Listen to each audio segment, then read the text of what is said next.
চিরদিনই তুমি যে আমার থেকে অব্যাহতি চাইছেন অভিনেত্রী দিতিপ্রিয়া রায়। পরবর্তীকালে আমাকে অস্বস্তিকর অবস্থায় ফেলেছে। তিনি জানতে চান, কেন তুমি কি প্রেগন্যান্ট?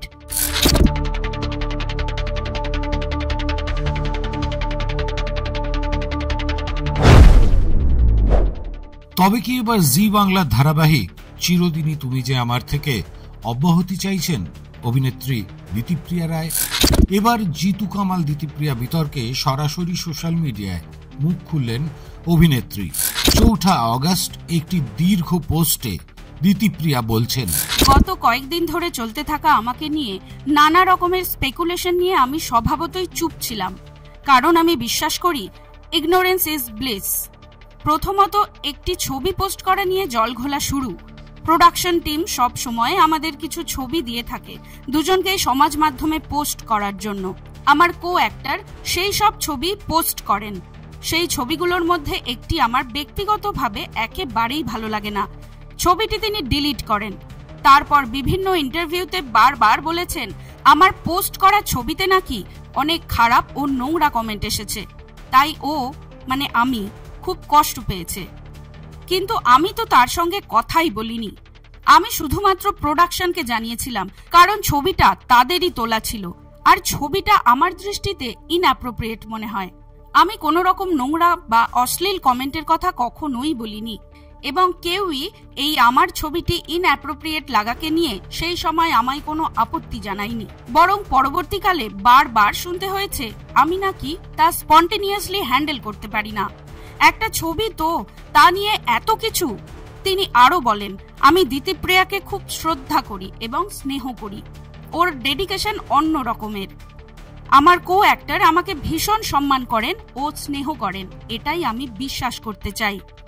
প্রথম 1 মাসের পর থেকেই আমার কো অ্যাক্টর আমার সঙ্গে কথা বলেন না, শুধু হোয়াটসঅ্যাপে যোগাযোগ রাখেন। আমি তাকে কারণ জিজ্ঞেস করলে বলেন, তোমার মাকে ভয় পাই, কিন্তু তোমাকে ভীষণ সম্মান করি। এতটাই স্নেহ করেন ও সম্মান করেন যে একদিন আমাকে জিজ্ঞেস করেন, ওই ইভেন্টে যাচ্ছ? আমি বলি না, আমার ডাক্তারের অ্যাপয়েন্টমেন্ট আছে। তিনি জানতে চান, কেন তুমি কি প্রেগন্যান্ট? আর একটি ঘটনায় একটি এআই তে বানানো ছবি যেখানে দেখা যায় আমরা চুম্বন করছি, ওই ছবি আমাকে মাঝরাতে পাঠিয়ে লেখেন, বেশ হয়েছে, এটা বয়ফ্রেন্ডকে পাঠাও। সাথে লেখেন, এই রাতেই ব্রেকআপ হয়ে যাবে। এরপর আরেকদিন আমাকে মেসেজ করে বলেন, আমার তোমার সঙ্গে কথা আছে, দেখো যেন তোমার মা না জানতে পারেন, কাকিমাকে আমি ভয় পাই। এইসব ঘটনাগুলো প্রাথমিকভাবে মজার ছলে নিয়ে থাকলেও পরবর্তীকালে আমাকে অস্বস্তিকর অবস্থায় ফেলেছে। সেটেও কিছু বিষয় নিয়ে আমার অস্বস্তি শুরু হয়েছিল। আমাদের শুটিং ফ্লোরে প্রায় সবাই জানে এই ঘটনা। আমি এতদিন চুপ ছিলাম কারণ এইসব নিয়ে গন্ডগোল করে কাজ নষ্ট করতে আমার পরিবার আমাকে শেখায়নি। আমাদের দারুণ চলতে থাকা শোটা ব্যাহত হোক আমি চাইনি। আর চুপ থাকতে পারলাম না। কিছু মানুষ মুখ বুজে সহ্য করে গেলে কিছু মানুষ সীমা ছাড়িয়ে যায়। আমি কখনো অন্যায়ের সঙ্গে আপোষ করিনি আর করবও না। প্রতিদিনের এই কাটাছেঁড়া এখন খুব একতরফা হয়ে যাচ্ছে। আমার সিরিয়ালের কো অ্যাক্টরের আরো বেশ কয়েকটি কাজেই কো অ্যাক্টরদের সঙ্গে নানাভাবে সমস্যা হয়েছে বলে শোনা যায়। তবে আমার কাজ উনি শুরু থেকেই খুব অ্যাপ্রিসিয়েট করেছেন। আমিও চেষ্টা করেছি রেসিপ্রোকেট করার।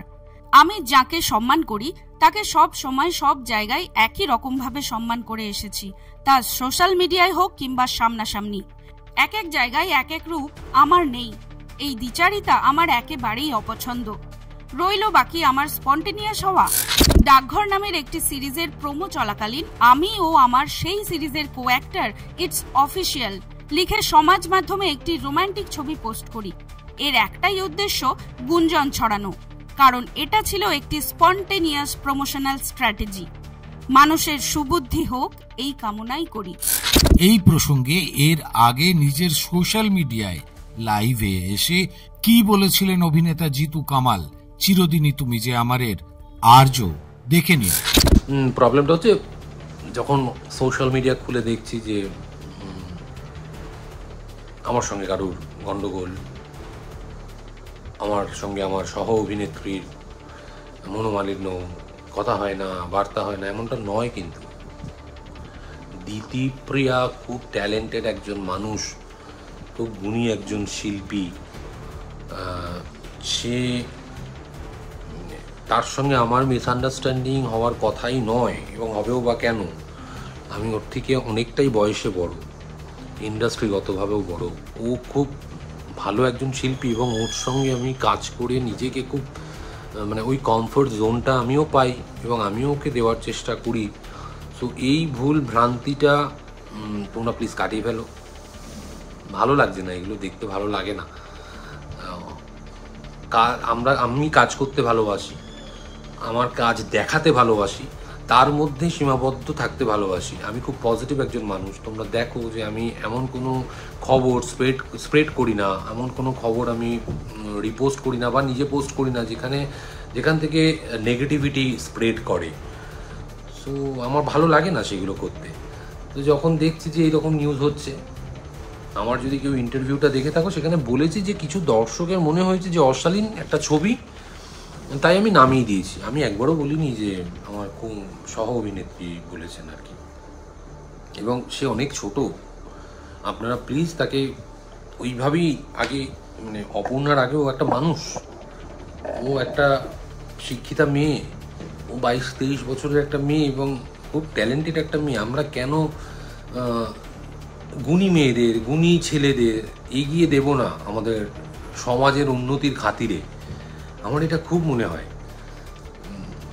আমার মনে হয় আরও এগিয়ে দেওয়া উচিত ওর ক্যারিয়ার, ওর অভিনয়ের যে ওর খিদে, সেটাকে যদি আমরা বা দর্শকরা যদি আরও বেশি করে, মানে বোঝাতে পারছি তো কি বলতে চাইছি, মানে বেশি করে যদি ওকে ওর কাজের প্রতি মনোনিবেশ যদি না ঘটাতে পারি, যদি আমরা স্টিমুলেট না করতে পারি, ওকে যদি এনকারেজ না করতে পারি, তাহলে এটা ধরেই নিতে হবে যে মানুষরা বলছে, অনেক মানুষ বলছে যে সমাজের অবক্ষয় হচ্ছে, সেটা হচ্ছে, মেনে নিতে হবে। কিন্তু এমনটা তো নয়। পৃথিবী ভালো মানুষের দ্বারাই কিন্তু ঠিকঠাক আছে। হ্যাঁ, খারাপ মানুষ আছে, কিন্তু ভালো মানুষের সংখ্যা আমি বিশ্বাস করি অনেক অনেক অনেক বেশি। তার জন্য পৃথিবী এত সুন্দর, আমাদের দেশ এত সুন্দর, এবং আমরা কিছু কিছু কাজ সুন্দরভাবে করতে পারি। আমার মধ্যে হিংসা, আমার মধ্যে ইগো, আমার মধ্যে প্রচুর পাওয়ার এক্সপেকটেশন নেই। তাই জন্যই ভগবান আমাকে অনেক কিছু দেন। তুমি যত এক্সপেকটেশন লেস থাকবে, আমার মনে হয় তত তুমি অনেক বেশি পাবে ইউনিভার্সের থেকে। এবং হ্যাঁ, তোমার ভেতরেও সেই সহমর্মিতা, সেই সম্মান রাখতে হবে। আমার ভেতরে দিতিপ্রিয়ার প্রতি যে কতটুকু সম্মান, সেটা দিতিপ্রিয়া জানে। মানে আমি তাকে বোঝাইও। আজকে সন্ধ্যাবেলা ওর সাথে যখন কথা হচ্ছে, আমি বোঝালাম যে আমি মানে আমার শিব ছুঁয়ে, আমার শিব আমার সব থেকে কাছের একজন বন্ধু। ওকে আমি ইমেন্স রেসপেক্ট ওর প্রতি।